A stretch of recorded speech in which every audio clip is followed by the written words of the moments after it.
Hello students, welcome to Magnet Brains. My name is Abhishek Pandey, your teacher for social science. So Magnet Brains एक ऐसा platform है जहां पर आपको सभी क्लास, सभी सब्जेक्ट के videos free of cost provide किए जाते हैं। इसका मतलब ये हुआ कि कुछ वीडियोस देखने के बाद ना तो आपको कोई सब्सक्रिप्शन लेना है, ना ही कोई पैकेज परचेज करना है, because best quality content best teachers के साथ आपको फ्री ऑफ कॉस्ट प्रोवाइड किया जाता है। आप मैग्नेट ब्रेन्स को फेसबुक पर, टेलीग्राम पर और इंस्टाग्राम पर भी फॉलो कर सकते हैं सो दैट कोई भी इंपॉर्टेंट अपडेट आप मिस ना करें। आज मैं आप सभी के लिए एक नया सेशन लेकर आया हूं, लेकिन उस सेशन को स्टार्ट करने से पहले एक इंपॉर्टेंट अपडेट है आप सभी के लिए कि आपको मैग्नेट ब्रेन्स पर क्लास 3rd से लेकर क्लास 12 तक सभी सब्जेक्ट के, वो कोई भी सब्जेक्ट हो सकता है, मैथ्स हो सकता है, साइंस हो सकता है, इंग्लिश हो सकता है, हिंदी हो सकता है, संस्कृत हो सकता है, ईवीएस हो सकता है, सब चीज़ें जो क्लास 3rd से क्लास 12 के सब्जेक्ट के सिलेबस में आपको देखने को मिलेंगे, उनके टेस्ट पेपर जो है वो आपको अवेलेबल कराए जाते हैं। मतलब कि मैग्नेट ब्रेन्स पर टेस्ट पेपर सीरीज़ यहाँ पर अवेलेबल है। और सबसे इंपॉर्टेंट बात, 100% फ्री यहाँ पर आपको देखने को मिलेगा। तो टेस्ट पेपर सीरीज़ के लिए भी आपको कुछ भी पेमेंट यहाँ पर नहीं करना है। आप आसानी से आइए और जो भी क्लास में आप पढ़ते हैं या जिस भी क्लास के टेस्ट पेपर को आप यहाँ पर एक्सेस करना चाहते हैं, उस पेपर को एक्सेस करके आप आसानी से जो है वो अपने एग्जामिनेशन के लिए प्रिपरेशन जो है वो यहाँ पर स्टार्ट कर सकते हो। ठीक है, तो उसी सीरीज में अगर आप देखोगे तो आज मैं आपके लिए क्लास 9 सोशल साइंस ज्योग्राफी का चैप्टर नंबर 2 है ना, जिसका नाम है फिजिकल फीचर्स ऑफ इंडिया। ठीक है, इस चैप्टर का जो टेस्ट पेपर है उसका सॉल्यूशन मैं आपके लिए लेकर आया हूँ। तो टेस्ट पेपर कैसे मिलेगा भाई? टेस्ट पेपर के लिए आप यहाँ पर क्या करना कि जो आपको डिस्क्रिप्शन है, ठीक है, उसका अगर आप लिंक देखोगे तो वहाँ पर आपको एक PDF मिल जाएगा। तो आप क्वेश्चन पेपर को जो एक्सेस है वो आप आसानी से यहाँ पर कर लीजिएगा। लेकिन अगर मैं बात करूँगा यहाँ पर क्या कि भाई इसका सॉल्यूशन, तो सॉल्यूशन पार्ट में आपके साथ यहाँ पर डिस्कस कर रहा हूँ। तो इसमें क्या होगा कि फिजिकल फीचर्स ऑफ इंडिया जो है इस चैप्टर में हम आज यहाँ पर टेस्ट पेपर डिस्कस करेंगे, जिसमें वेरी शॉर्ट आंसर क्वेश्चन, ठीक है, short answer question, long answer question plus map वाले जो क्वेश्चन होते हैं, सब चीज़ें यहाँ पर आपकी इंक्लूडेड यहाँ पर रहेंगी। लेकिन मैं आपको एक बात ये बता देना चाहता हूँ कि इस पर्टिकुलर चैप्टर का है ना, जो टॉपिक वाइज वीडियो होता है, वन शॉट रिवीजन वीडियो होता है ना, उसके बाद फिर आपके NCERT solution video, most important question के जो वीडियोस हैं, वो सब चीज़ें मैंने आपको यहाँ पर प्रोवाइड कर दी हैं। तो आप उन वीडियोस को ज़रूर देखिएगा ताकि ये टेस्ट पेपर आपके लिए बहुत आसान हो जाए, है ना। क्योंकि अगर आपको थ्योरी पता होगी तो फिर यहाँ पर क्या होगा कि जो क्वेश्चंस हैं वो आपके लिए बहुत ज़्यादा सिंपल यहाँ पर होने वाले हैं। ठीक है, तो आज का सेशन बहुत इंपॉर्टेंट है। सबसे पहले हम वेरी शॉर्ट आंसर क्वेश्चन को डिस्कस करते हैं। तो चलिए आज का सेशन जो है वो यहाँ पर स्टार्ट किया जाए। सबसे पहले यहाँ पर है very short answer type question, और ये जो क्वेश्चन है इसमें यहाँ पर 1 नंबर का एक क्वेश्चन है। ठीक है, तो आपसे पूछा जा रहा है कि which plateau lies between the Aravalli and the Vindhya range, है ना। मतलब कि अरावली जो पर्वत श्रृंखला है और जो विंध्य पर्वत श्रृंखला है ना, इसके बीच में जो यहाँ पर प्लेटू आपको देखने को मिलेगा वो कौन सा प्लेटू है। ठीक है, तो याद रखिएगा अरावली और विंध्य। ठीक है, जैसे अगर हम बात करते हैं ये पर्टिकुलर रीजन है ना, तो यहाँ पर आपको क्या देखने को मिल रहा है, यहाँ पर आपको अरावली देखने को मिल रहा है। ठीक है, ये हो गया आपका अरावली। अरावली जो है वो कहाँ पर है, ये राजस्थान में है। ठीक है, फिर उसके बाद यहाँ पर कहीं पर आप ये कह सकते हैं कि ये जो पर्टिकुलर रीजन है, ठीक है, यहाँ पर आपको ये विंध्य रीजन जो है वो देखने को मिल रहा है, या फिर आप ये कह सकते हैं कि विंध्य माउंटेन देखने को मिलती है। ठीक है, अब आपसे ये बोला जा रहा है कि इनके बीच में ये जो प्लेटू यहाँ पर है इसका नाम क्या है। तो इस प्लेटू का जो नाम यहाँ पर है इसका नाम है मालवा प्लेटू। ठीक है, मालवा प्लेटू जो है ये आपको यहाँ पर देखने को मिलेगा। विंध्य और सतपुड़ा के नीचे जो है वो यहाँ पर क्या होता है कि उसके बाद से जो है वो आपको पेनिनसुलर प्लेटू देखने को मिलता है, जिसको हम डेक्कन प्लेटू कहते हैं। लेकिन इन दोनों के बीच में ये जो रीजन यहाँ पर आपको देखने को मिलता है, क्योंकि राजस्थान के साथ MP की बॉर्डर यहाँ पर टच होती है। ठीक है, तो यहाँ पर ये जो रीजन होता है इन दोनों के बीच में, इसको हम यहाँ पर मालवा प्लेटू के नाम से जो है वो जानते हैं। ठीक है, तो इस क्वेश्चन का आंसर क्या होगा, मालवा प्लेटू। चलिए अगला क्वेश्चन देखिए, क्वेश्चन नंबर 2 यहाँ पर दिया हुआ है कि name the mountain range that is situated on the eastern part of India forming it's boundary with Myanmar, है ना। मतलब कि वो माउंटेन रेंज कौन सी है, ठीक है, जो कि यहाँ पर क्या है कि नॉर्थ ईस्ट में आपको देखने को मिलेगा या ईस्टर्न पार्ट में देखने को मिलेगा। ठीक है, जहाँ पर वो बाउंड्री बना रहा है म्यांमार के साथ। अब जैसे मान लीजिए कि ये यहाँ पर क्या है, ये पर्टिकुलर रीजन है। ठीक है, यहाँ पर आपको कौन सी कंट्री देखने को मिल रही है, ये है आपकी म्यांमार कंट्री। ठीक है, जिसको आप बर्मा भी बोलते थे पहले। अब म्यांमार के साथ अगर आप देखोगे तो इनके साथ हमारे 4 स्टेट जो हैं वो बॉर्डर को यहाँ पर टच करते हैं। ठीक है, ये 4 स्टेट कौन कौन से हैं, एक तो आपको देखने को मिलेगा अरुणाचल प्रदेश, एक आपको देखने को मिलेगा नागालैंड। ठीक है, एक हो गया आपका नागालैंड, और एक स्टेट आपको देखने को मिलेगा मणिपुर। ठीक है, ये हो गया आपका मणिपुर, और एक स्टेट हो गया आपका मिजोरम। ठीक है, तो ये 4 स्टेट हैं जो म्यांमार के साथ बॉर्डर को टच करते हैं। अब आप सभी को पता है कि हिमालय जो है उसका यहाँ पर क्या है कि ईस्टर्न फ्लैंक भी आपको देखने को मिलेगा। ठीक है, जिसको हम क्या बोलते हैं, जिसको हम पूर्वांचल के नाम से जानते हैं, है ना, मतलब कि जो ईस्ट डायरेक्शन में, पूर्वांचल में पूर्व मतलब होता है ईस्ट, तो उसका जो यहाँ पर आपको फ्लैंक देखने को मिलेगा जो ईस्ट डायरेक्शन में है उसको हम पूर्वांचल बोलते हैं। इसलिए इस क्वेश्चन का आंसर क्या होगा, ये होगा आपका पूर्वांचल। ठीक है, और ये क्या करता है, ये म्यांमार के साथ यहाँ पर बाउंड्री जो है वो भी यहाँ पर क्रिएट करता है।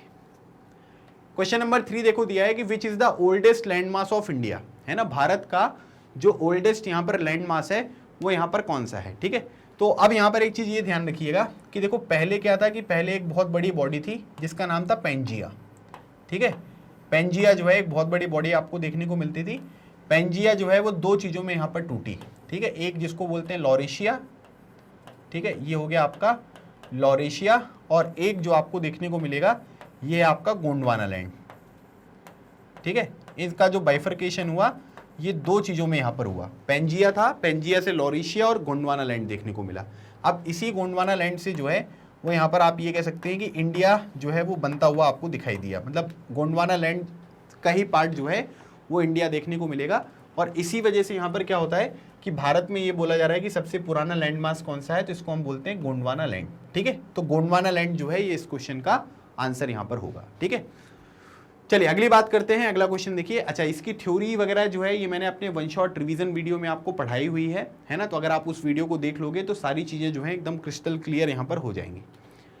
अगला दिया हुआ है कि which is the northern most range of Himalayas. ठीक है, मतलब कि जो नॉर्दर्न मोस्ट रेंज है हिमालय की, मतलब सबसे ऊपर, ठीक है, वो यहाँ पर कौन सी है, तो ये है हिमाद्री, है ना। हिमाद्री जो होता है इसको हम क्या बोलते हैं, इसको हम नॉर्दर्न मोस्ट रेंज जो है वो यहाँ पर कहते हैं। इसका रीज़न क्या है, क्योंकि ये यहाँ पर क्या है कि स्नो कवर्ड यहाँ पर रहती है ना, मतलब कि इसमें जो है आप ये कह सकते हैं कि बर्फ़ से हमेशा ढकी रहती है, और इसीलिए इसको हम क्या बोलते हैं, हिमाद्री। हिमाद्री के बाद यहाँ पर आपको क्या देखने को मिलेगा, ये हो गया आपका हिमाचल।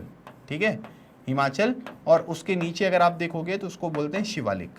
ठीक है, तो ये क्या है, ये आपका नॉर्थ वाला हो गया और ये आपका साउथ वाला। तो नॉर्थ से साउथ अगर कभी अरेंज करने को आएगा तो आप इस तरीके से अरेंज कर सकते हो। ठीक है, तो सबसे नॉर्थ में कौन सा हो गया, हिमाद्री, और सबसे साउथ में यहाँ पर आपको शिवालिक देखने को मिलता है। ठीक है, चलिए क्वेश्चन नंबर 5 देखिए। Name the elongated chain of island in the bay of Bengal. ठीक है, तो सिंपल है ना। अब देखो अरेबियन सी में अगर आप देखोगे तो अरेबियन सी में, ठीक है, कौन सा लोकेटेड है भाई, अरेबियन सी में आपको देखने को मिलेगा लक्षद्वीप। ठीक है, तो लक्षद्वीप जो आइलैंड है वो कहाँ पर है, वो आपको देखने को मिलेगा अरेबियन सी में। और अगर आप बे ऑफ बंगाल में देखोगे तो बे ऑफ बंगाल में आपको मिलेगा अंडमान एंड निकोबार। ठीक है, अंडमान एंड निकोबार, तो ये आपको बे ऑफ बंगाल में देखने को मिलता है। ठीक है, तो ये चीज़ आपको यहाँ पर ध्यान रखनी है। सो अंडमान एंड निकोबार जो है ये बे ऑफ बंगाल में है। क्लियर, चलिए अगली बात करते हैं। Question number 6, name the only river in desert region, है ना, मतलब कि ग्रेट इंडियन डेजर्ट जो है, ठीक है, जिसको हम क्या बोलते हैं, थार डेजर्ट, है ना। थार डेजर्ट जो है वो आपको देखने को मिलेगा। ठीक है, तो ग्रेट इंडियन डेजर्ट में जो एक यहाँ पर क्या है, ओनली रिवर आपको देखने को मिलेगी, उसका नाम क्या है, उसका नाम है लूनी रिवर। ठीक है, ये काफ़ी इंपॉर्टेंट क्वेश्चन है। ठीक है, लूनी रिवर जो है राजस्थान में आपको देखने को मिलती है, और इसकी खास बात यहाँ पर यह है कि ये फ्लो होती रहती है और एकदम से सूख जाती है ना। क्यों, क्योंकि वहाँ पर बहुत गर्मी पड़ती है, इवेपोरेशन जो है वो बहुत ज़्यादा आपको देखने को मिलता है, और इसी वजह से क्या है कि ये किसी रिवर में मिल नहीं पाती है, बहते बहते ही जो है वो आपको सूखती हुई दिखाई देती है, तो इसका नाम है लूनी रिवर। ठीक है, तो क्वेश्चन नंबर 6 का आंसर हो गया आपका लूनी। चलिए अगला क्वेश्चन देखिए। व्हाट इज कन्वर्जेंट बाउंड्री, है ना, जो कन्वर्जेंट बाउंड्री यहाँ पर होती है वो यहाँ पर क्या होती है। तो कन्वर्जेंट बाउंड्री का मतलब यहाँ पर क्या है कि जैसे मान लीजिए कि प्लेट है ना, 2 प्लेट होती हैं, आप सभी को पता है ना, टेक्टोनिक प्लेट्स हैं। तो यहाँ पर क्या है कि जैसे मान लीजिए कि 2 प्लेट्स आपको देखने को मिल रही हैं। ठीक है, तो कन्वर्ज होना मतलब क्या होता है, ये चीज़ क्या हो रही है, जब दोनों की डायरेक्शन सेम है तो ये चीज़ें क्या हो रही है, ये कन्वर्ज हो रही हैं। ठीक है, जैसे मान लीजिए कि 2 प्लेट्स हैं, अब इन 2 प्लेट्स की मूवमेंट आपको इस तरीके से देखने को मिल रही है। ठीक है, मतलब ये क्या हो रहा है, ये कन्वर्ज हो रहा है। अब अगर मान लीजिए कि 2 प्लेट्स हैं, उनकी डायरेक्शन आपको इस तरीके से देखने को मिल रही है ना, मतलब दोनों की डायरेक्शन क्या है, ऑपोजिट डायरेक्शन में है, तो आप ये कह सकते हैं कि दोनों की मूवमेंट अलग अलग दिशा में है, तो ये क्या हो रहा है, डाइवर्ज हो रहा है। कन्वर्ज होना और ये हो गया डाइवर्ज होना, तो उसी से जो बाउंड्री यहाँ पर फॉर्म होती है उसको हम कन्वर्जेंट बाउंड्री कहते हैं। सो बोला जा रहा है कि it is a boundary which is form due to the movement of plates towards each other. ठीक है, जब एक दूसरे की तरफ यहाँ पर मूवमेंट होती है तब आपको देखने को मिलेगा। ठीक है, जैसे अगर मैं इसका डायग्राम यहाँ पर बनाऊँ तो इस प्लेट की मूवमेंट इस डायरेक्शन में है और इस प्लेट की मूवमेंट इस डायरेक्शन में है, तो यहाँ पर क्या होगा कि कन्वर्जेंट जो बाउंड्री है वो यहाँ पर फॉर्म होती हुई आपको दिखाई देगी। ठीक है, सो राइट आंसर क्या हो गया, ये मैंने आपके सामने प्रेजेंट कर दिया। चलिए क्वेश्चन नंबर 8 देखिए। अच्छा, क्वेश्चन नंबर 7 तक आपके जो है ये very short answer type question थे। ठीक है, अब यहाँ पर क्या है, छोटे छोटे क्वेश्चन थे। मैंने आपको जो एनसीईआरटी सॉल्यूशंस वीडियोस हैं और उसके बाद जो आपके मोस्ट इंपॉर्टेंट क्वेश्चन वीडियोस हैं उनमें ये सब चीज़ें मैंने आपको अच्छी तरीके से समझाई हुई हैं। अब हम यहाँ पर क्या बात करेंगे, अब हम यहाँ पर थोड़े से शॉर्ट आंसर टाइप क्वेश्चंस के बारे में बात करेंगे, है ना। और छोटे छोटे क्वेश्चंस देखो मैंने आपको वहाँ पर भी पढ़ाए हुए हैं और कुछ अलग तरीके के क्वेश्चन थे जो हमने यहाँ पर डिस्कस कर लिए। क्वेश्चन नंबर 8 देखिए दिया हुआ है। अब ये शॉर्ट आंसर टाइप क्वेश्चन है, मतलब कि 3 नंबर का क्वेश्चन आपको ये देखने को मिलेगा।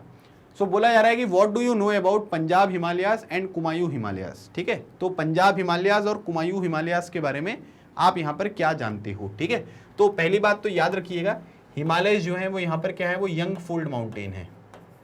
ठीक है, यंग फोल्ड माउंटेन आपको देखने को मिलेंगे। ठीक है, ये पहली बात तो ये ध्यान रखना है। अब इनको यंग फोल्ड माउंटेन क्यों बोलते हैं, क्योंकि प्लेट्स जो हैं, है ना, ये कन्वर्जिंग प्लेट्स थी, है ना, इनकी मूवमेंट जो है एक ही डायरेक्शन में यहाँ पर हो रही थी और इसकी वजह से यहाँ पर इस तरीके से जो है ये आप कह सकते हैं कि हिमालय का फॉर्मेशन हुआ है। ठीक है, तो बोला जा रहा है कि the part of Himalayas lying between the Indus and Satluj has been traditionally known as Punjab Himalayas, but it is also known as Kashmir Himalayas and Himachal Himalayas from west to east। तो बोला जा रहा है कि Indus river और Sutlej river इनके बीच में, है ना, जो यहाँ पर क्या होते हैं कि जो आपको हिमालय देखने को मिलेंगे। ठीक है, ये दोनों रिवर्स के नाम आपको याद रखने हैं। जब तक आप ये नहीं लिखोगे तब तक आपका क्वेश्चन सही नहीं होगा। सो इंडस और सतलज के बीच में जो हिमालयाज हैं उनको हम पंजाब हिमालयाज बोलते हैं, लेकिन इनको हम यहाँ पर कश्मीर या फिर आप ये कह सकते हैं कि हिमाचल हिमालयाज के नाम से भी जानते हैं। और उसके बाद द पार्ट ऑफ हिमालयाज, ठीक है, lying between Sutlej river and Kali river is known as हिमायू रिवर, कुमायूं हिमालयाज। ठीक है, मतलब कि जो काली रिवर है और जो सतलज रिवर है इनके बीच में जो आपको हिमालयाज देखने को मिलते हैं उनको हम कुमायूं हिमालयाज कहते हैं। तो अगर आप मान लीजिए कि थोड़ा सा अपने आंसर्स का जो साइज़ है वो बढ़ाना चाहते हो, है ना, तो अब हम यहाँ पर क्या कर सकते हैं, हम ये लिख सकते हैं कि हिमालय जो है वो यंग फोल्ड माउंटेन है ना, और उनकी अलग अलग लोकेशंस। ठीक है, मतलब कि अगर हम रिवर्स के अकॉर्डिंग उनकी लोकेशंस यहाँ पर देखेंगे तो उनको अलग अलग तरीके के जो नाम हैं वो यहाँ पर दिए गए हैं। ठीक है, फॉर एग्जाम्पल इंडस और सतलज के बीच में जो है वो पंजाब हिमालयाज हैं, लेकिन उनको कश्मीर और हिमाचल हिमालयाज के नाम से भी जानते हैं। और उसके बाद अगर आप सतलज रिवर और काली रिवर के बीच में देखोगे, है ना, तो उसको हम यहाँ पर कुमायूं हिमालयाज के नाम से भी जानते हैं। ठीक है, तो ये डायरेक्टली आप यहाँ पर आंसर लिख सकते हो। चलिए अगली बात करते हैं, what do you know about Nepal Himalayas and Assam Himalayas. ठीक है, नेपाल हिमालयाज और आसाम हिमालयाज के बारे में आप यहाँ पर क्या जानते हो और आपको क्या पता है वो चीज़ आपको बतानी है। ठीक है, सो बोला जा रहा है कि Kali and Teesta river demarcated the Nepal Himalayas. ठीक है, मतलब कि अगर हम काली रिवर और तीस्ता रिवर, ठीक है, तो काली रिवर और तीस्ता रिवर को अगर हम यहाँ पर देखेंगे तो यहाँ पर क्या होता है कि वो नेपाल हिमालयाज को डिमार्केटेड करते हैं। ठीक है, मतलब कि तीस्ता रिवर जो होती है ना, इसको हम यहाँ पर क्या बोलते हैं, इसको हम सौरो ऑफ बिहार भी बोलते हैं।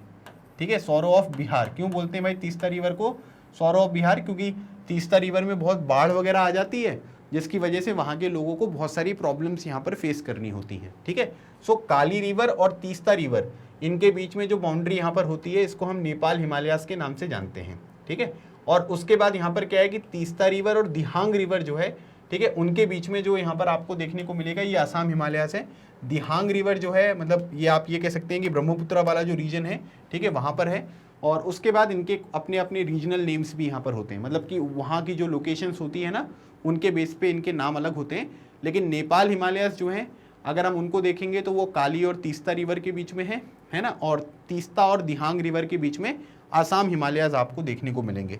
तो अब अगर आप देखोगे तो इसमें यहाँ पर क्या है कि काफ़ी सारे अलग अलग तरीके के जो आपको देखने को मिलेंगे, जैसे काफ़ी सारे हिमालयाज हो गए। ठीक है, जैसे अगर आप देखोगे तो यहाँ पर क्या है आपके पंजाब हिमालयाज हो गए। ठीक है, पंजाब बोल लीजिए, हिमाचल बोल लीजिए या कश्मीर बोल लीजिए। ठीक है, पंजाब हो गया। उसके बाद कुमायूं वाला जो रीजन है, ठीक है, इनको सबको एक ही जगह लिख लो ताकि बाद में कभी दिक्कत यहाँ पर ना हो। ठीक है, तो अगर आप देखोगे तो यहाँ पर क्या हो गया, ये पंजाब हो गया, ठीक है, रुकिएगा, यहाँ पर क्या है, ये पंजाब हो गया, और इसके बाद अगर आप देखोगे तो ये आपका कुमायूं हो गया, ठीक है, कुमायूं, और उसके बाद नेपाल हो गया, नेपाल हिमालय, और उसके बाद यहाँ पर क्या हो गया, ये आपका असम हिमालय हो गया, ठीक है। तो अब इसमें क्या है कि पंजाब हिमालय इसमें देखोगे अगर आप, तो ये हो गया आपका इंडस, ठीक है, प्लस सतलुज, तो इंडस और सतलुज के बीच में। कुमायूं को अगर आप देखोगे तो ये हो गया आपका सतलुज और काली रिवर, ठीक है, सतलुज और काली, ठीक है, ये हो गया आपका सतलुज और ये हो गया प्लस काली रिवर, ठीक है। नेपाल में अगर आप देखोगे तो ये हो गया आपका काली रिवर प्लस यहाँ पर हो गया आपका तीस्ता रिवर। फिर आसाम में अगर आप देखोगे तो ये हो गया आपका तीस्ता रिवर प्लस ये हो गया आपका दिहांग रिवर, ठीक है। तो आपको ना इसी सीक्वेंस में याद रखना है ना, क्योंकि अगर आप देखोगे तो दूसरी रिवर जो है वो सेकंड वाले की पहली रिवर है। तो इंडस और सतलुज के बीच में पंजाब, हिमाचल या कश्मीर हिमालय, कुमायूं, सतलुज और काली, नेपाल काली और तीस्ता, आसाम तीस्ता और दिहांग, ठीक है। तो ये आपको यहाँ पर चीज़ें गिवन है। तो इसी तरीके से अगर आप याद रखोगे तो इसमें कोई दिक्कत नहीं होगी। ये आपसे पूछा जा सकता है कि भाई अलग अलग जो यहाँ पर हिमालय के पार्ट्स हैं, है ना, उनके ऊपर लिखिए, हिमालय को कौन कौन से रीजन्स में हम यहाँ पर डिवाइड कर सकते हैं, उनके बारे में लिखो। तो अगर आपको ये चीज़ें पता होंगी तो आप चीज़ों का जो आंसर है वो आसानी से यहाँ पर लिख सकते हो, ठीक है। चलिए क्वेश्चन नंबर 10 देखते हैं। अब यहाँ पर ये मैप बेस्ड यहाँ पर क्वेश्चन है, ठीक है। तो आपको चीज़ें जो है वो लोकेट करनी है। तो बोला जा रहा है कि 2 features A and B are marked, ठीक है। तो याद रखिएगा जो भी मैप बेस्ड यहाँ पर क्वेश्चन होंगे उसमें आपको आइडेंटिफाई करने को भी आ सकता है ना, कि ये A लिखा हुआ है, B लिखा हुआ है, इसको मार्क करो, है ना, कौन सी हिल्स हैं। या फिर यहाँ पर क्या होगा कि आपको डायरेक्टली लोकेट करने को भी आ सकता है ना। तो दोनों तरीके की चीज़ें होती हैं, तो उसके अकॉर्डिंग हमको आंसर यहाँ पर लिखना होगा। तो अब जैसे अगर आप देखोगे तो बोला जा रहा है कि द सेकेंड हाईएस्ट, ठीक है, mountain peak in the world, है ना, दुनिया की जो सेकेंड हाईएस्ट माउंटेन पीक है उसका नाम यहाँ पर क्या है ये आपको बताना है। सबसे बड़ा तो जो है वो माउंट एवरेस्ट है, लेकिन सेकंड नंबर पर कौन सा है भाई, तो सेकंड नंबर पर अगर आप देखोगे तो उसका नाम है यहाँ पर K2, है ना। K2 को एक दूसरे नाम से भी जानते हैं जिसको बोला जाता है गोडविन ऑस्टिन, ठीक है, ये है गोडविन ऑस्टिन। अच्छा, एक बात ये भी ध्यान रखिएगा कि जो ये K2 है ना, ये पाकिस्तान ऑक्यूपाइड कश्मीर में है। कश्मीर का कुछ पार्ट हमारा है ना, वैसे तो पूरा का पूरा कश्मीर हमारा है, लेकिन अभी के टाइम पीरियड पर कुछ पार्ट हमारे पास है, कुछ पार्ट में पाकिस्तान ने उसको ज़बरदस्ती यहाँ पर ऑक्यूपाई किया है। तो पाकिस्तान ऑक्यूपाइड कश्मीर में आपको ये K2 देखने को मिलेगा। तो आप यहाँ पर इस तरीके से जो है इसको मार्क करके यहाँ पर ये K2 लिख सकते हो, ठीक है। तो ये हो गया आपका K2। K2 जो है वो दुनिया का सेकेंड हाईएस्ट, ठीक है, यहाँ पर क्या है कि ये माउंटेन पीक देखने को मिलेगा। फिर उसके बाद जैंतिया हिल्स को आपको लोकेट करना है ना। तो आप सभी को पता है कि जैंतिया हो गया, है ना, या फिर आपका गारो हो गया, या फिर आपका खासी हो गया, ठीक है। गारो, खासी और जैंतिया ये सब कहाँ पर मिलेंगे आपको, ये सब आपको मेघालय में देखने को मिलेंगे, ठीक है। जो मेघालय है वहाँ पर आपको ये रीजन्स जो है वो देखने को मिलते हैं। तो आप मेघालय आइडेंटिफाई करना पड़ेगा, मेघालय कहाँ पर है। तो ये वाला तो आसाम है, ये वाला जो पर्टिकुलर रीजन है ना, ये रीजन है ना, ये मैं इसको थोड़ा हाईलाइट कर देता हूँ, आप लोग भी अपनी बुक में देखते रहिएगा। ये रीजन क्या है, ये है आपका, ठीक है, क्या इसको बोलते हैं हम यहाँ पर मेघालय। अब मेघालय के ईस्ट में अगर आप देखोगे तो यहाँ पर आपको क्या है कि जैंतिया जो हिल्स हैं वो आपको देखने को मिलेगी, ठीक है। लोकेशन पता होनी चाहिए, है ना। तो अगर आप स्टेट भी सही मार्क कर दोगे तो भी कोई दिक्कत नहीं होगी। तो यहाँ पर क्या है, यहाँ पर आपको जैंतिया देखने को मिल रहा है। सो गारो, खासी और जैंतिया ये तीनों हिल्स जो हैं वो कहाँ पर हैं, वो मेघालय में है, और ईस्टर्न पार्ट में आपको जैंतिया देखने को मिलता है, ठीक है। चलो भाई अगली बात देखते हैं। अगली बात हो रही है शिपकीला पास, है ना। शिपकीला पास वही जगह है जहाँ से सतलुज रिवर इंडिया में एंटर करती है। वैसे सतलुज रिवर का जो ओरिजिन होता है वो कहाँ पर है, वो कैलाश मानसरोवर जो है वहाँ पर लेक पर आपको देखने को मिलेगा। लेकिन आप ये कह सकते हैं कि भारत में जो वो एंटर करती है वो शिपकीला पास से एंटर करती है। तो शिपकीला पास जो है वो कौन से स्टेट में है, तो शिपकीला पास अगर आप देखोगे तो ये आपको हिमाचल प्रदेश में देखने को मिलेगा, ठीक है। हिमाचल प्रदेश में ये आपको देखने को मिलेगा, ठीक है। सो हिमाचल प्रदेश में है, तो हिमाचल प्रदेश कहाँ पर है भाई, ये आपका ये है हिमाचल प्रदेश, ठीक है। तो यहाँ पर हम क्या बना सकते हैं, यहाँ पर हम शिपकीला जो पास है वो यहाँ पर बना सकते हैं। तो ये हो गया आपका शिपकीला, ठीक है। लोकेशन अगर आपको चीज़ों की याद है तो मैप पर लोकेट करना या मैप पर चीज़ों को आइडेंटिफाई करना, है ना, एकदम बच्चों वाला गेम है, कोई दिक्कत नहीं होने वाली है, ठीक है। लेकिन अगर आपको चीज़ें याद नहीं है, कॉन्सेप्ट ही नहीं पता है, तो फिर आपके लिए चीज़ें जो है वो थोड़ी सी डिफिकल्ट यहाँ पर हो जाएंगी। क्लियर? चलिए भाई, अगर कोई भी डाउट होता है तो कमेंट सेक्शन आप सबके लिए ओपन है, आप उसमें अपने डाउट जो है वो यहाँ पर पूछ सकते हो। चलिए क्वेश्चन नंबर 11 देखिए, explain the 3 types of plate movements. ठीक है, 3 तरीके की यहाँ पर प्लेट मूवमेंट्स होती हैं। ठीक है, उनको यहाँ पर हम क्या क्या बोलते हैं। तो एक बात ये ध्यान रखिएगा, एक तो होता है कन्वर्जेंट, ठीक है, बाउंड्री जो बनाती हैं, और एक होता है आपका डाइवर्जेंट, और एक यहाँ पर क्या होता है, इसमें एक होता है ट्रांसफॉर्म। ठीक है, तो यहाँ पर क्या बोला जा रहा है कि 3 तरीके की प्लेट मूवमेंट्स के बारे में बताना है। ठीक है, अब ये 3 तरीके की प्लेट मूवमेंट जो है वो किस किस तरीके से होती है ये मैं आपको बता देता हूँ। जैसे मान लीजिए कि एक इधर डायरेक्शन में मूव कर रही है प्लेट्स, और एक इस डायरेक्शन में मूव कर रही है ना। फिर दूसरा अगर हम यहाँ पर देखेंगे तो दूसरे में जो प्लेट्स की मूवमेंट है वो कैसी है, एक इस डायरेक्शन में जा रही है और एक जो है वो यहाँ पर इस डायरेक्शन में जा रही है, ऑपोजिट डायरेक्शन में। ठीक है, और तीसरी जो होती है उसमें अगर मान लीजिए कि प्लेट्स ऐसे हैं, ठीक है, एक इधर मूव कर रही है और एक इधर मूव कर रही है, तो हॉरिजॉन्टली जो है इनकी मूवमेंट यहाँ पर हो रही है।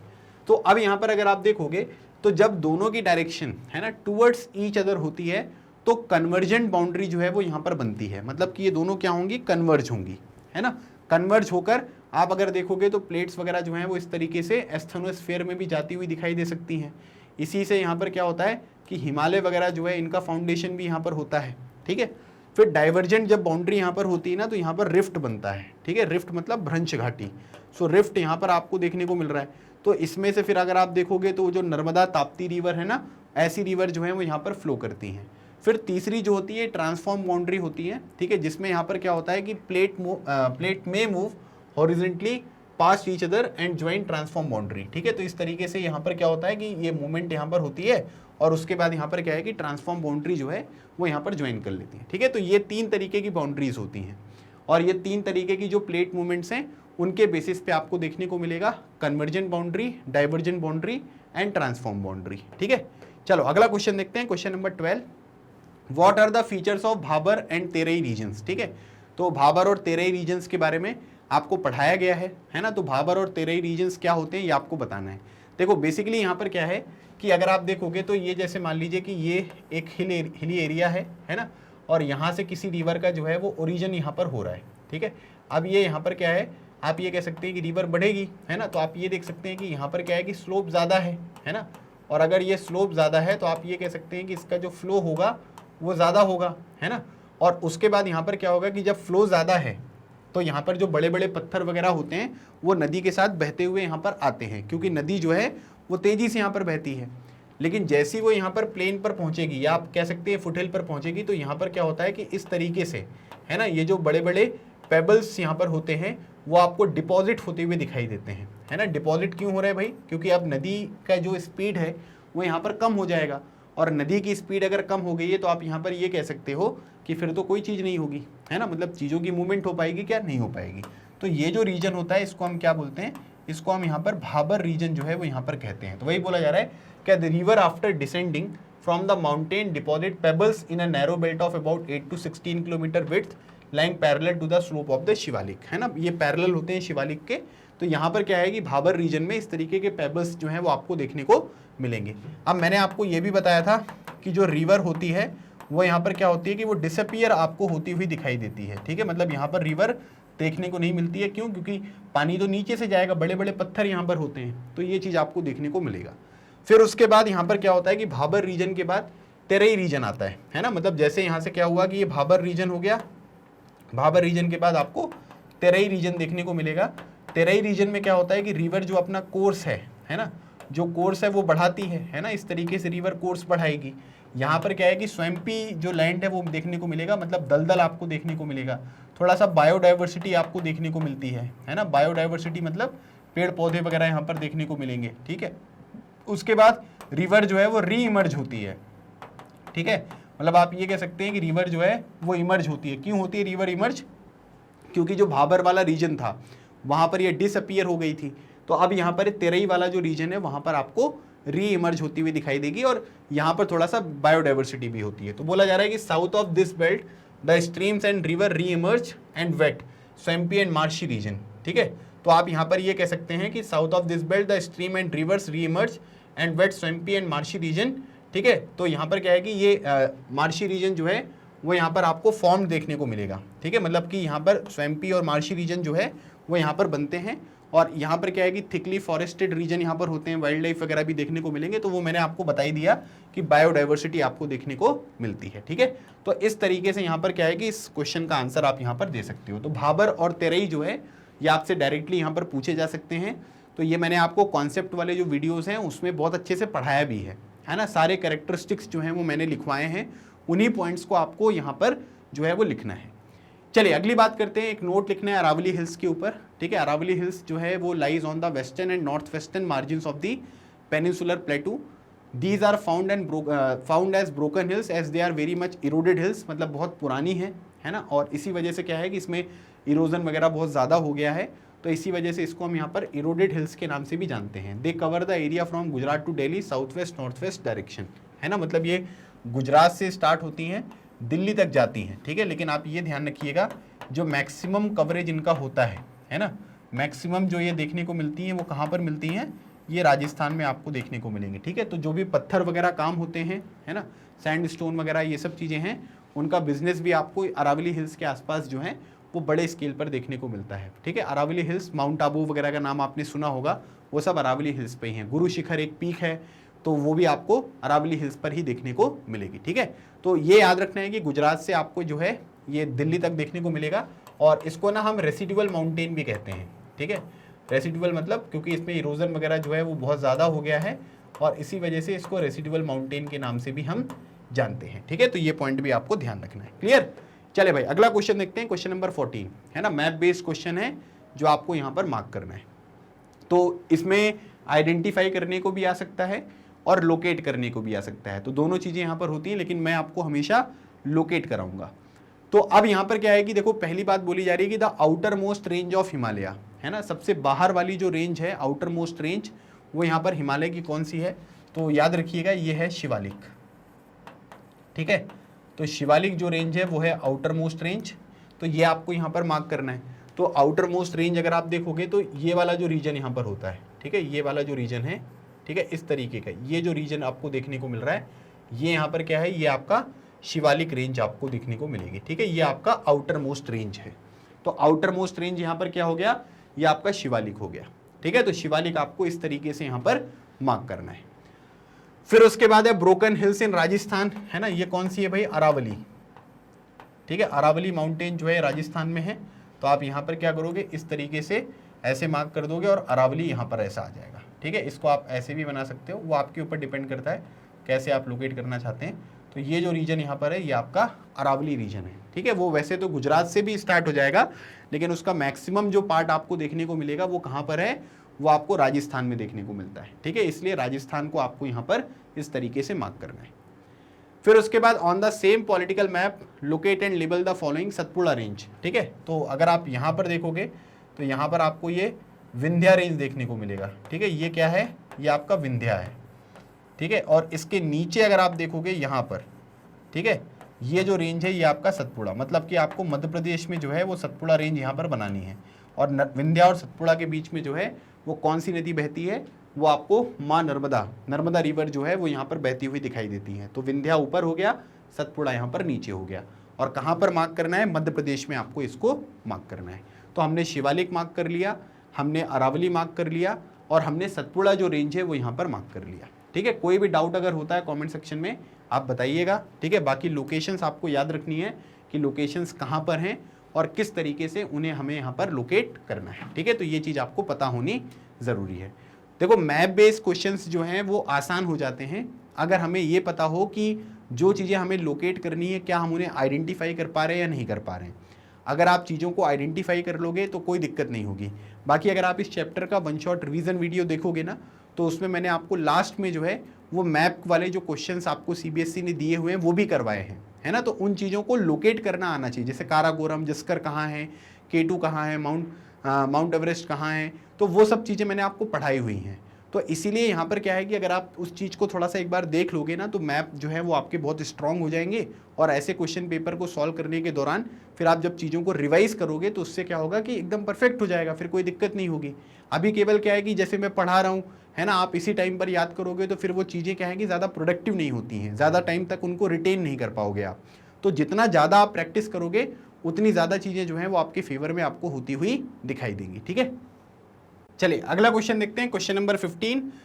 तो क्वेश्चन नंबर 15 भी जो है वो एक मैप बेस्ड क्वेश्चन है और इसमें कुछ इंपॉर्टेंट आपको यहाँ पर हिल्स और रेंज वगैरह दी हुई हैं, वो आपको यहाँ पर क्या करना है कि मार्क करना है। ठीक है, जैसे अगर आप देखोगे तो ये काराकोरम रेंज है और जस्कर रेंज है।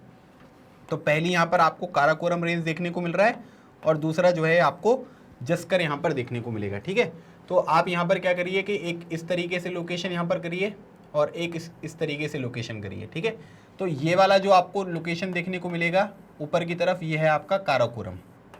ठीक है, काराकोरम, और ये जो नीचे वाला आपको देखने को मिलेगा ये क्या है, ये आपको जंस्कर या जस्कर रेंज जो है वो देखने को मिलेगा। ठीक है, तो ये दोनों इंपॉर्टेंट हैं और जो आपका वन शॉट रिवीजन वीडियो है उसमें मैंने ये लोकेशंस आपको मार्क भी करवाई हैं, है ना, और इसी वजह से टेस्ट पेपर में भी आपसे यहाँ पर पूछी गई है।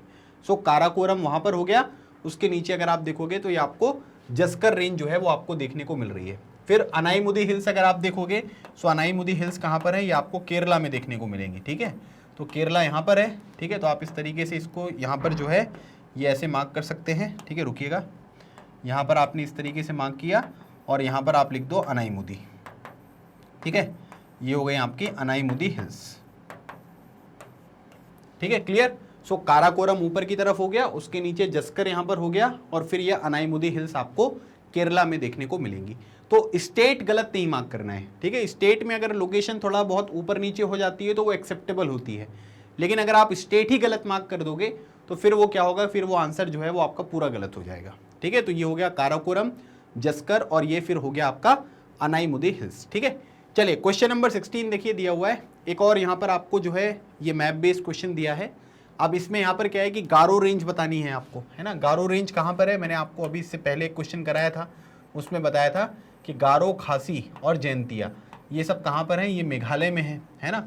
और यहाँ पर ये बॉमडिला पास है ना, जैसे नाथुला पास सिक्किम में है उसी तरीके से बॉमडिला पास जो है वो आपको अरुणाचल प्रदेश में देखने को मिलेगा। ठीक है, ये हो गया आपका अरुणाचल प्रदेश। ठीक है, तो वहाँ पर है। और महेंद्रगिरी हिल्स जो है वो कहाँ पर मिलेंगी, ये आपको उड़ीसा में देखने को मिलेंगी। ठीक है, तो ये सारी लोकेशंस हो गई, गारो, बॉमडिला पास और महेंद्रगिरी। तो अगर आप देखोगे तो यहाँ पर क्या है कि ये हो गया आपका गारो। ठीक है, ये हो गया आपका मेघालय में, आपने गारो मार्क कर दिया। फिर उसके बाद यहाँ पर क्या है कि अरुणाचल प्रदेश। ठीक है, यहाँ पर आपने इस तरीके से ये जो बॉमडिला पास है, ठीक है, ये हो गया आपका बॉमडिला पास। तो यहाँ से जो है ये आपकी ब्रह्मपुत्र रिवर एंटर करती है, तो बॉमडिला पास हो गया। और उसके बाद यहाँ पर क्या है, उड़ीसा है ना, तो ये आंध्र प्रदेश है और यहाँ पर आपको ये उड़ीसा देखने को मिल रहा है। सो यहाँ पर आप क्या लिख सकते हो, ये आप यहाँ पर लिख सकते हो, ये हो गया आपका महेंद्रगिरी। ठीक है, तो ये हो गया आपका महेंद्रगिरी। तो यहाँ पर क्या है कि सारी लोकेशन हमने कर ली। गारो जो है मेघालय में हो गया, बॉमडिला पास जो है वो अरुणाचल प्रदेश में हो गया और महेंद्रगिरी हिल्स जो हैं वो आपकी उड़ीसा में यहाँ पर हो गई। ठीक है, तो लोकेशंस अगर आपको स्टेट्स पता है और जो भी आपसे क्वेश्चन में पूछा जा रहा है ना, ये पता है कि ये कहाँ पर लोकेटेड हैं, तो आपको क्वेश्चंस को सॉल्व करने में यहाँ पर कोई भी प्रॉब्लम जो है वो नहीं होने वाली है। ठीक है, गारो मेघालय, बॉमडिला अरुणाचल प्रदेश और महेंद्रगिरी जो है वो आपको उड़ीसा में देखने को मिलता है। ठीक है, चलो भाई अगला क्वेश्चन देखते हैं, क्वेश्चन नंबर 17। क्वेश्चन नंबर 17 जो है वो अगेन एक मैप बेस्ड क्वेश्चन है। ठीक है, जितने भी अलग अलग तरीके के क्वेश्चन इस चैप्टर में मैप से आपसे पूछे जा सकते हैं वो मैं कोशिश करता हूँ कि मैं आपको करवा दूँ, है ना। तो उसी सीरीज़ में अगर आप देखोगे तो ये क्वेश्चन भी आपके सामने प्रेजेंटेड है। सो कैलाश रेंज जो है वो कहाँ पर मिलेगी, तिब्बत में, है ना। और तिब्बत किसका पार्ट है भाई, तिब्बत जो है वो आपको चाइना का पार्ट देखने को मिलेगा। ठीक है, ये हो गया चाइना में। विंध्य रेंज, अभी एक क्वेश्चन में मैंने आपको बताया था कि ये एमपी में है। और कोरोमंडल कोस्ट जो है वो यहाँ पर तमिलनाडु, ठीक है, और आंध्र प्रदेश का जो कोस्ट है उसको हम यहाँ पर कोरोमंडल कोस्ट कहते हैं। ठीक है, तो अगर आप यहाँ पर देखोगे यहाँ पर कहीं, ठीक है, तो ये क्या हो गया, ये आपका हो गया कैलाश रेंज। ठीक है, यहाँ पर तिब्बत में जो है ये आपको कैलाश रेंज देखने को मिल गया। ठीक है, ये हो गया। आइडेंटिफाई करने को आएगा तब भी आप कर लोगे। विंध्य रेंज, ठीक है, विंध्य रेंज यहाँ पर आपको देखने को मिलेगा। ठीक है, तो इसको आप यहाँ पर क्या करिए, इसको बोल दीजिए कि ये विंध्य रेंज है ना। और ये कहाँ पर है, ये आपको मध्य प्रदेश में देखने को मिलता है। फिर कोरोमंडल कोस्ट है ना, ये तमिलनाडु का कोस्ट और आंध्र प्रदेश का। ठीक है, ये वाला जो कोस्ट है ये आपको देखने को मिलेगा। इसको हम क्या बोलते हैं, इसको हम बोलते हैं कोरोमंडल कोस्ट। ठीक है, रुकिएगा, तो यहाँ पर क्या है कि ये वाला जो कोस्ट, ठीक है रुकिएगा, यहाँ पर ये वाला जो कोस्ट है ये वाला, ठीक है, इसको हम क्या बोलते हैं, इसको हम कोरोमंडल जो कोस्ट है वो यहाँ पर कहते हैं,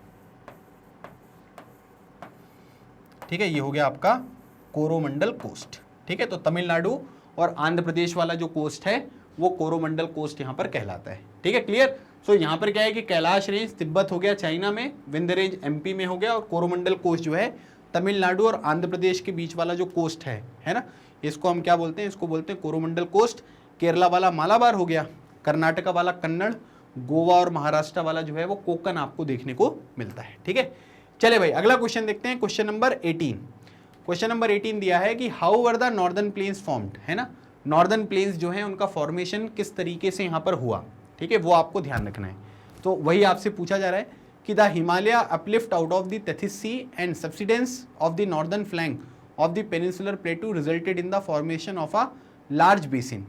In due course of time, this depression gradually got filled with the deposition of sediments by the river flowing from the mountain in the north and peninsular plateau in the south. A flat land of extensive alluvial deposit led to the formation of northern plains of India. ठीक है, अब ये question आपके सामने, मतलब ये आपका answer यहाँ पर लिखा हुआ है, ठीक है। आपको इस तरीके से पेपर में जो है वो लिख सकते हो, लेकिन अब मेरा काम है आपको चीज़ें समझाना, ठीक है।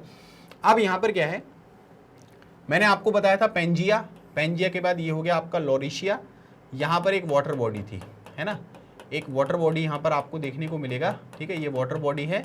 और यहाँ पर क्या है, यहाँ पर आपको गोंडवाना लैंड देखने को मिल रहा है। ये जो वाटर बॉडी थी ना, इसका नाम है टेथिस सी, है ना। आज के टाइम पीरियड पर ये जो पर्टिकुलर सी है ये आपको कहीं पर देखने को नहीं मिलेगा, लेकिन ऐसा माना जाता है कि जो मेडिटेरेनियन सी का पार्ट है ना, वो टेथिस सी ही यहाँ पर हुआ करता था।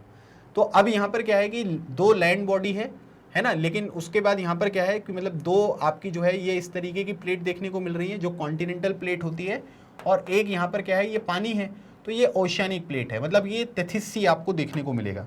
अब इस चीज़ को समझना, जैसे मान लीजिए कि मैंने यहाँ पर क्या किया कि एक प्लेट ये बनाई, है ना, और एक प्लेट जो है वो मैंने यहाँ पर ये बनाई। अब इसकी डायरेक्शन यहाँ पर है, इसकी डायरेक्शन जो है वो यहाँ पर है। अब ये जो है वो कॉन्टिनेंटल प्लेट है जिसको मैं CP लिख रहा हूँ, और ये कॉन्टिनेंटल प्लेट मतलब कि CP, और इसी के पास यहाँ पर क्या है, ये टेथिस सी आपको देखने को मिल रहा है। अब जो भी रिवर्स वगैरह होंगी वो क्या करेंगी, अपना डिपॉजिट यहाँ पर डालेंगी, तो डिपॉजिट इसी तरीके से बढ़ता जाएगा बढ़ता जाएगा बढ़ता जाएगा बढ़ता जाएगा, है ना। और इनके बीच में क्या हो रहा है कि ये कन्वर्ज कर रही हैं, तो कन्वर्ज करने के दौरान यहाँ पर क्या होगा कि इनके बीच की जो डिस्टेंस है वो कम होती जाएगी। जब डिस्टेंस यहाँ पर कम होती जाएगी तो एक टाइम आपको ऐसा देखने को मिलेगा जब यहाँ पर क्या हो जाएगा कि इनके बीच की जो डिस्टेंस है वो बहुत कम हो गई, तो यहाँ पर जो ये सेडिमेंट्स इकट्ठा हुए थे वो इस तरीके से यहाँ पर होने लगेंगे, है ना। और इसी टेथिस सी की जगह पर अगर आप देखोगे तो फिर यहाँ पर क्या हुआ है कि हिमालय जो है इसका फॉर्मेशन आपको देखने को मिला, ठीक है, हिमालय जो है इसका फॉर्मेशन यहाँ पर हुआ। अब उसके बाद क्या है कि हिमालय से आपको पता है कि बहुत सारी अलग अलग तरीके की जो रिवर्स हैं, है ना, जैसे गंगोत्री, है ना, फिर यमुनोत्री से यमुना रिवर, और भी मैनी तरीके की जो रिवर्स हैं वो यहाँ पर ओरिजिनेट होती हैं। अब आप सभी को पता है कि जब हिल से कोई चीज़ यहाँ पर आती है तो क्या होता है कि स्लोप जो है वो यहाँ पर ज़्यादा होता है।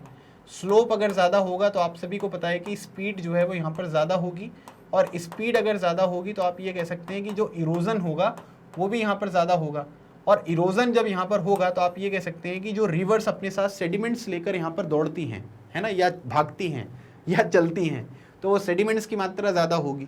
अब जब हिल से यहाँ पर क्या होगा कि रिवर्स, ठीक है, जब यहाँ पर प्लेन्स पर आएंगी, है ना, जब प्लेन्स पर वो लोग यहाँ पर आते हैं तो क्या होता है कि जो सेडिमेंट्स हैं वो चीज़ें यहाँ पर डिपॉजिट होता स्टार्ट हो जाती, मतलब कि जो डिपोजिशन है वो यहाँ पर आपको होता हुआ देखने को मिलेगा, है ना। जैसे मतलब रिवर उड़ रही हैं, ठीक है, या तेज़ी से बढ़ रही हैं आगे, तो उनमें स्पीड है तो अपने साथ वो सेडिमेंट्स को आगे लेकर जाती हैं, लेकिन जैसे ही वो प्लेन पर आती हैं उनकी स्पीड कम होती जाती है, और स्पीड कम होती जाएगी तो फिर क्या होगा, सेडिमेंट्स जो है वो यहाँ पर डिपॉजिट होते जाएंगे, और मतलब आप ये कह सकते हैं कि this depression gradually got field, है ना, मतलब आप ये कह सकते हैं कि यहाँ पर बहुत सारे अलग अलग तरीके के रिवर बेसिन आपको देखने को मिलेंगे।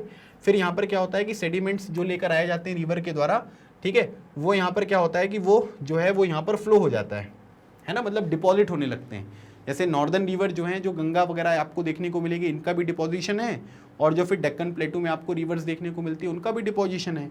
तो हमको यहाँ पर नॉर्दर्न प्लेन्स की बात करनी है, तो जो ये एलुवियल डिपॉजिट है, मतलब इनकी जो फर्टिलिटी होती है, जो सेडिमेंट्स यहाँ पर डिपॉजिट हुए हैं, इनकी फर्टिलिटी भी आपको बहुत ज़्यादा देखने को मिलती है, ठीक है। तो वो डिपॉजिट हो गए और इस तरीके से क्या होता है कि डिपोजिशन से ही नॉर्दर्न प्लेन्स जो है उनका फॉर्मेशन यहाँ पर हुआ है।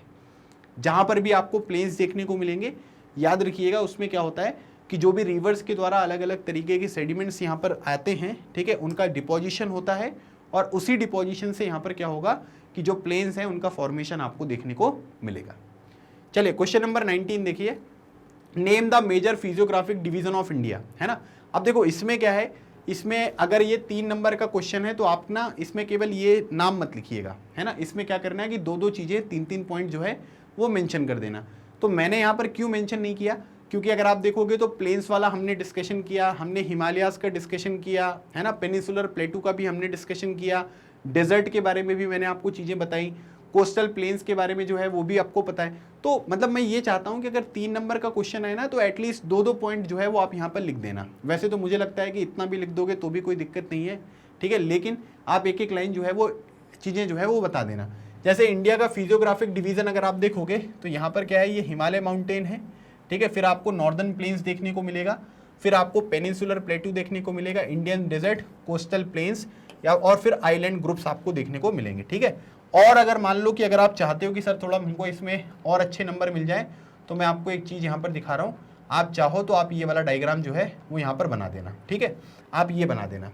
यहाँ पर देखो ये हिमालय रेंज हो गया, ये थार डेजर्ट हो गया, ये पेनिनसुलर प्लेटू हो गया, नॉर्दर्न प्लेन यहाँ पर हो गया, ये कोस्टल प्लेन हो गए आपके, और यहाँ पर अगर आप देखोगे तो ये आइलैंड यहाँ पर हो गए, ठीक है। तो इस तरीके से आप क्या कर सकते हो कि चीज़ों को जो है वो लोकेट कर सकते हो। तो भारत का एक प्यारा सा छोटा सा मैप बना देना और उसमें ये चीज़ें लोकेट कर देना, ठीक है। तो उससे क्या होगा कि आपका ओवरऑल जो प्रेजेंटेशन है वो भी बढ़ जाएगा, और अगर आप चाहो तो एक एक लाइन 2-2 लाइन जो है वो चीज़ों की यहाँ पर मेंशन भी कर सकते हैं, उसमें भी कोई दिक्कत नहीं होगी, ठीक है। तो जैसा भी आपको ठीक लगे आप उस तरीके से चीज़ों को यहाँ पर बना सकते हो। हिमालय माउंटेन्स में आप लिख सकते हो कि हिमालय की कौन कौन से हैं, है ना, जैसे हिमाद्री, हिमाचल, है ना, फिर उसके बाद जो शिवालिक रेंज होती हैं, है ना, फिर उसके बाद हिमालय के अलग अलग रेंज होते हैं, ठीक है, जैसे पंजाब हिमालय हो गया, है ना, फिर उसके बाद कुमायूं हिमालयज हो गए, हाईएस्ट पीक क्या है, फिर नॉर्दर्न प्लेन्स में किस तरीके से जो है वो फॉर्मेशन यहाँ पर हुआ है, एलुवियल किस तरीके से डिपॉजिट हुए हैं, फर्टिलिटी ज़्यादा होती है, पॉपुलेशन आपको ज़्यादा देखने को मिलती है। पेनिनसुलर प्लेटू जो है आप ये कह सकते हैं कि जो वॉल्केनिक एक्टिविटीज़ होती हैं उनसे इनका फॉर्मेशन हुआ है ना, टेबल टॉप यहाँ पर होते हैं प्लेटू। फिर उसके बाद यहाँ पर आपको जो मिनरल्स वगैरह हैं वो बड़े स्केल पर आपको डिपॉजिट देखने को मिलते हैं। बाकी अभी हम क्वेश्चन भी करेंगे पेनिनसुलर प्लेटू का, तो वो भी मैं आपको बता दूंगा। इंडियन डेजर्ट में अगर आप देखोगे तो यहाँ पर क्या है कि टेम्परेचर बहुत ज़्यादा होता है, थॉर्नी बुशेस यहाँ पर देखने को मिलती हैं, बड़े बड़े स्केल पर रिवर्स वगैरह नहीं होती हैं, एग्रीकल्चर कंडीशंस बड़ी स्कार्स यहाँ पर होती हैं। कोस्टल प्लेन्स में 7516 किलोमीटर की हमारी कोस्टल लाइन है ना, कौन कौन से स्टेट्स इसके अंतर्गत यहाँ पर आते हैं, उससे क्या बेनिफिट होता है वो लिख सकते हो आप। फिर आइलैंड ग्रुप्स यहाँ पर कौन कौन से हैं, ठीक है, जो आपका ये लक्षद्वीप हो गया और दूसरा जो है अंडमान एंड निकोबार हो गया, ठीक है, तो वो लिख सकते हैं। तो वो चीज़ें जो है वो आप यहाँ पर बता सकते हो भाई, ठीक है।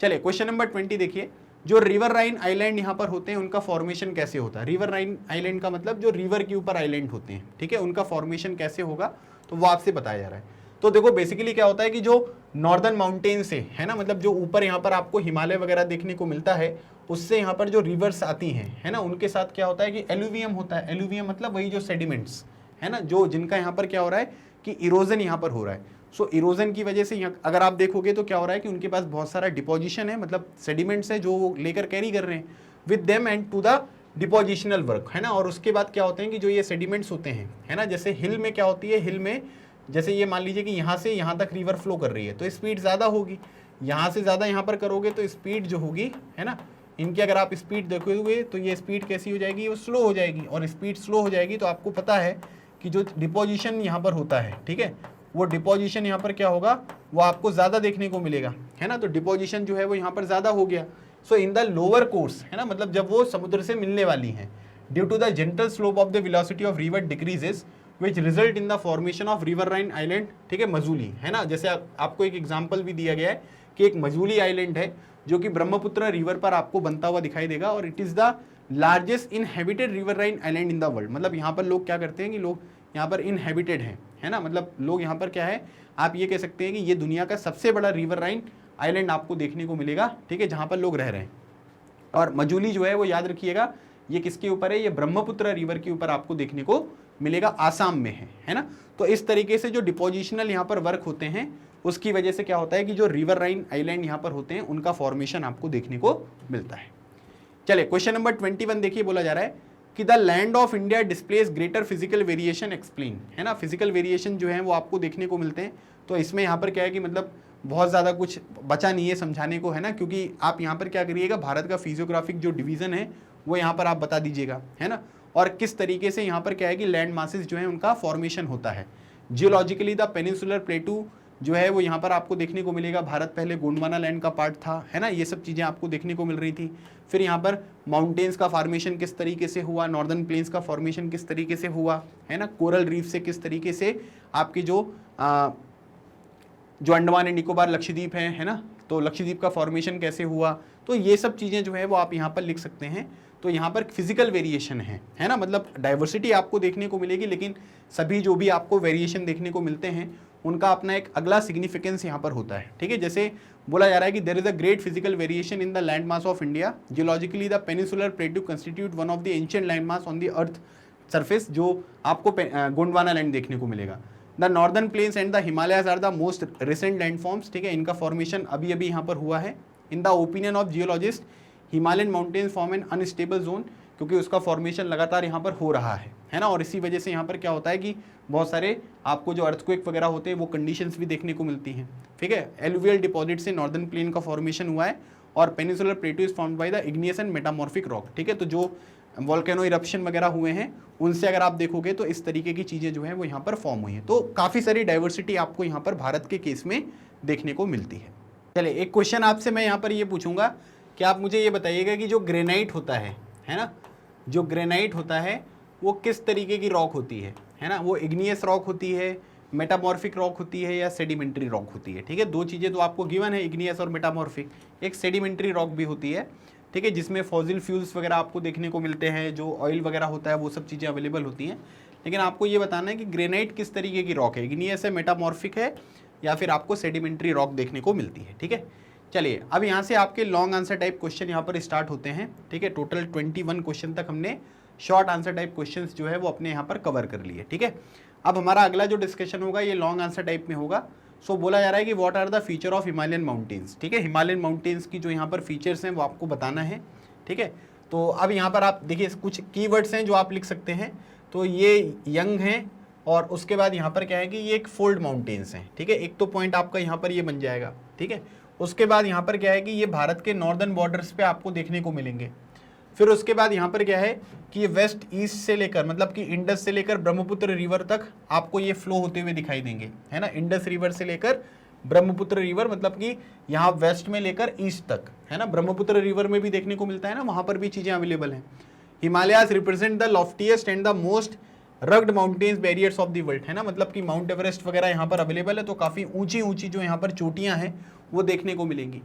They form an arc which cover A distance of over 2400 kilometre, मतलब 2400 किलोमीटर की लंबाई जो है वो यहाँ पर कवर होती है।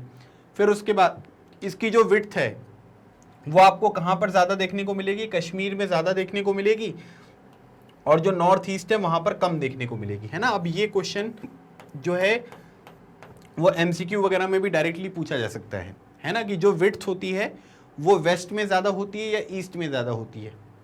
तो वेस्ट में 400 किलोमीटर है कश्मीर में और ईस्ट में अगर आप देखोगे तो 150 किलोमीटर है अरुणाचल प्रदेश में।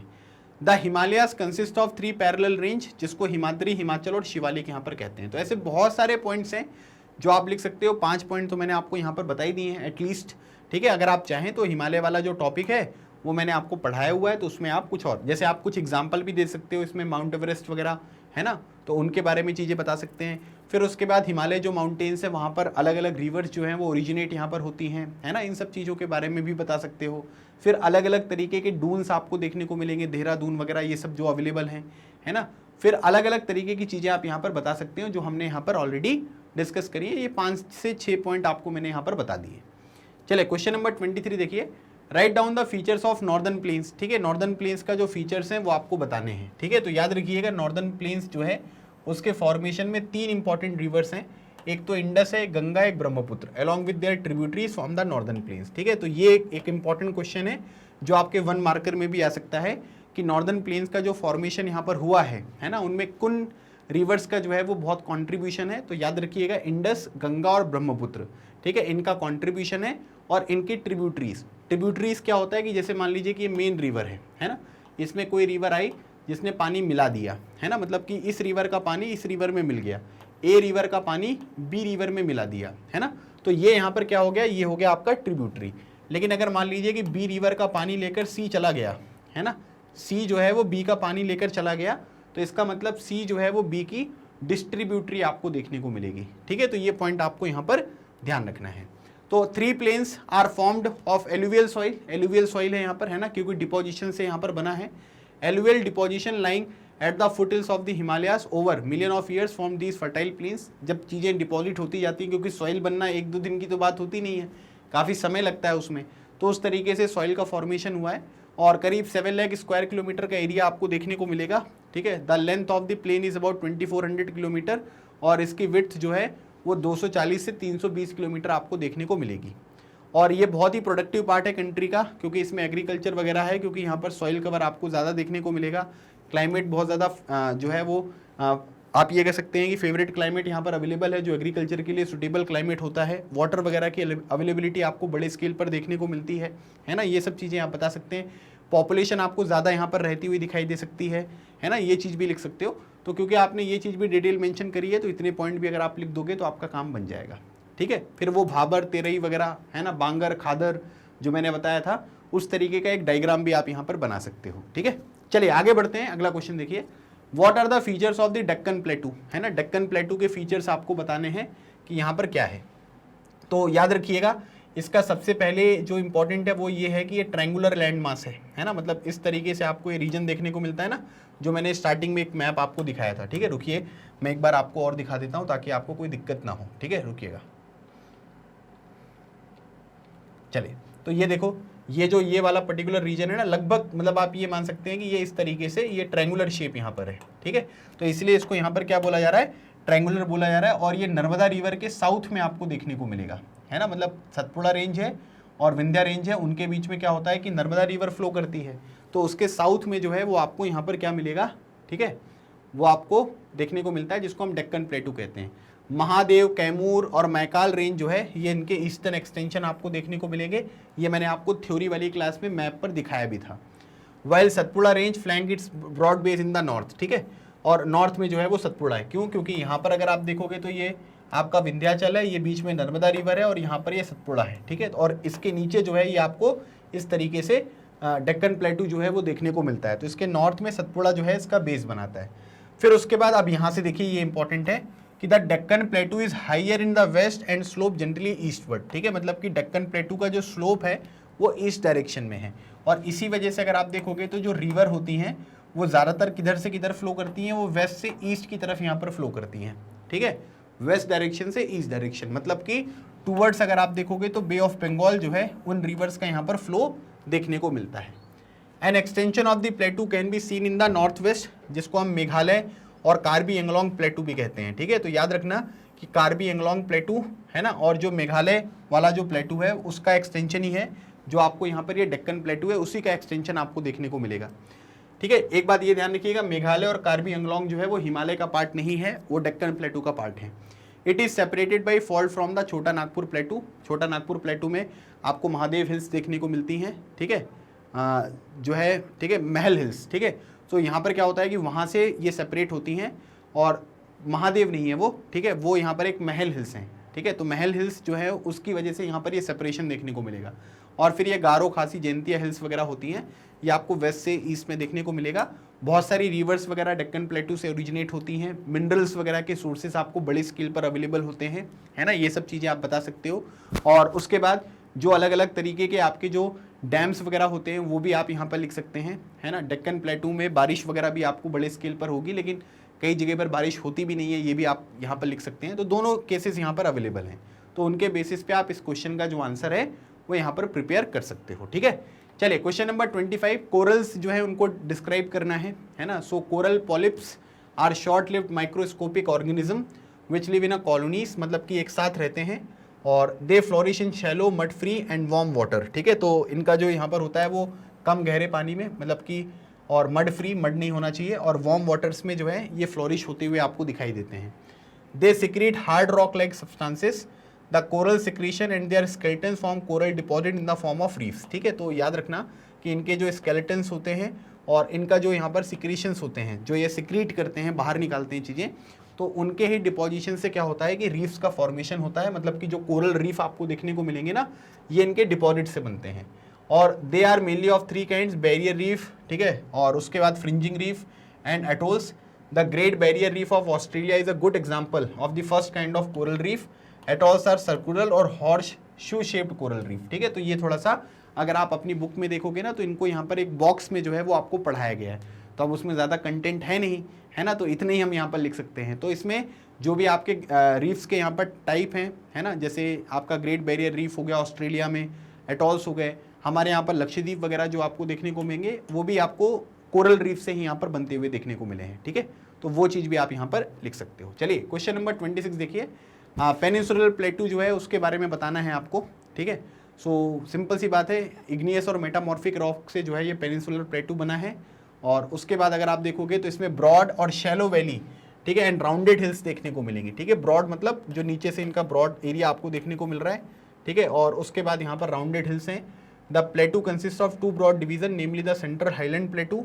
The plateau consist of 2 broad band division, ठीक है, namely the central highland and Deccan plateau. ठीक है, तो 2 चीज़ें हैं यहाँ पर, एक आपका डेक्कन प्लेटू है और आपको एक सेंट्रल हाईलैंड जो प्लेटू है वो आपको यहाँ पर देखने को मिल रहा है। ठीक है, central highland are wider in the west and but narrow in the east. The Deccan plateau is triangular and बाकी डेक्कन प्लेटू के बारे में तो मैंने आपको बताई है ना। सो ये जो सेंट्रल हाईलैंड प्लेटू है, जिसमें आप मालवा प्लेटू वगैरह आप देख सकते हैं, तो इन सब चीज़ों की बात यहाँ पर की जा रही है। ठीक है, तो इनके बेसिस पे पेनिनसुलर जो प्लेटू हैं उनके रिलीफ फीचर्स को आप यहाँ पर बता सकते हो। ठीक है, कि मालवा प्लेटू, उसके बारे में भी मैंने विंध्य सतपुड़ा, है ना, नर्मदा, इनके बारे में बात करी, तो वो चीज़ भी आप यहाँ पर लिख सकते हो। तो बेसिकली 5 से 6 पॉइंट्स में आपको ये चीज़ें यहाँ पर डिफाइन करनी है।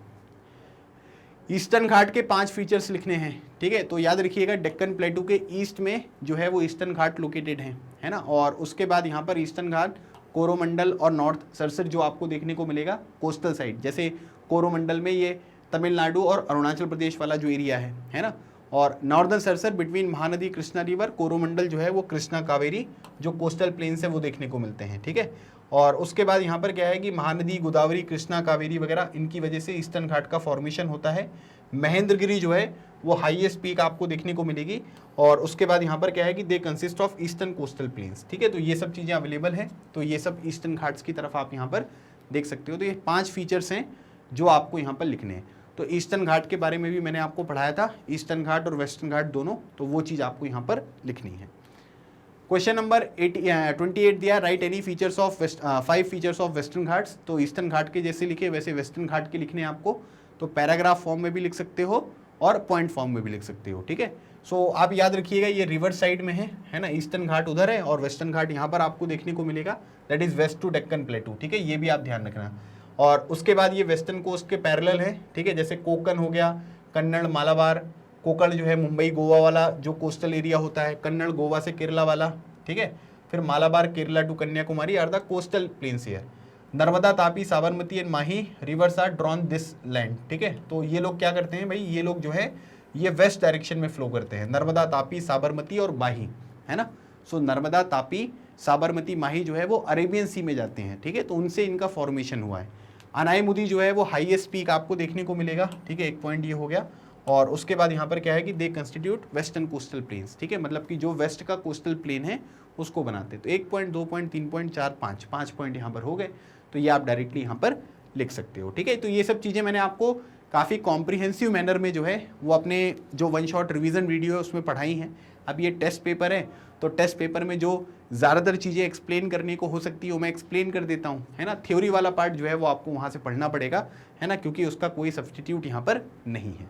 ठीक है, तो ये हो गए आपके 2nd चैप्टर के पूरा जो टेस्ट पेपर में 28 क्वेश्चन मैंने आपको दिए थे, वो 28 क्वेश्चन मैंने यहाँ पर आपके साथ डिस्कस कर लिए, और उसका आंसर वगैरह क्या क्या लिखा जा सकता है, किस तरीके से चीज़ों को आप यहाँ पर ऐड कर सकते हो, वो सब चीज़ें मैंने आपको यहाँ पर बता दी हैं। कोई भी डाउट अगर आपके मन में आता है तो कमेंट सेक्शन आप सबके लिए ओपन है। कमेंट सेक्शन में आप उन क्वेश्चंस के आंसर जो है वो यहाँ पर पूछ सकते हैं, कोई दिक्कत नहीं है। और अगर आपको फीडबैक देना है तो आप फीडबैक भी कमेंट सेक्शन में जो है वो बता सकते हो, ठीक है। और अगर किसी तरीके का कोई भी क्वेश्चन आपके मन में आता है तो वो चीज़ भी आप अपने कमेंट सेक्शन में ज़रूर मेंशन करिएगा, ठीक है। बाकी मैग्नेट ब्रेन्स पर केजी से लेकर क्लास 12 तक की जो भी क्लासेस होती हैं वो आपको 100% फ्री प्रोवाइड की जाती है। इसका मतलब ये हुआ कि आपको कोई सब्सक्रिप्शन नहीं लेना है, कोई फीस नहीं जमा करनी है, ठीक है। आपको बस अपना फ़ोन उठाना है और वीडियोस को लगाकर, ठीक है, इन वीडियोस के तहत अपनी प्रिपरेशन कंप्लीट करनी है, क्योंकि सब कुछ आपको फ्री ऑफ कॉस्ट अवेलेबल यहाँ पर कराया जाता है, ठीक है। अगर आपको ये सेशन अच्छा लगा है तो सेशन को लाइक करें, चैनल को सब्सक्राइब करें, ठीक है। और उसके बाद यहाँ पर जो भी आपके दोस्त हैं, अलग अलग वीडियो ग्रुप्स हैं, ठीक है, उसमें भी इस वीडियो को ज़रूर शेयर करो, ताकि यहाँ पर ज़्यादा से ज़्यादा लोग अपने एग्जामिनेशन के लिए इस वीडियो के तहत जो प्रिपरेशन है उसको यहाँ पर स्टार्ट कर सकें। अगले सेशन में एक नए टॉपिक के साथ मैं आपसे मिलूंगा। तब तक keep smiling and keep preparing. लगे रहो, एग्जाम क्लियर करो। Thank you so much. जय हिंद।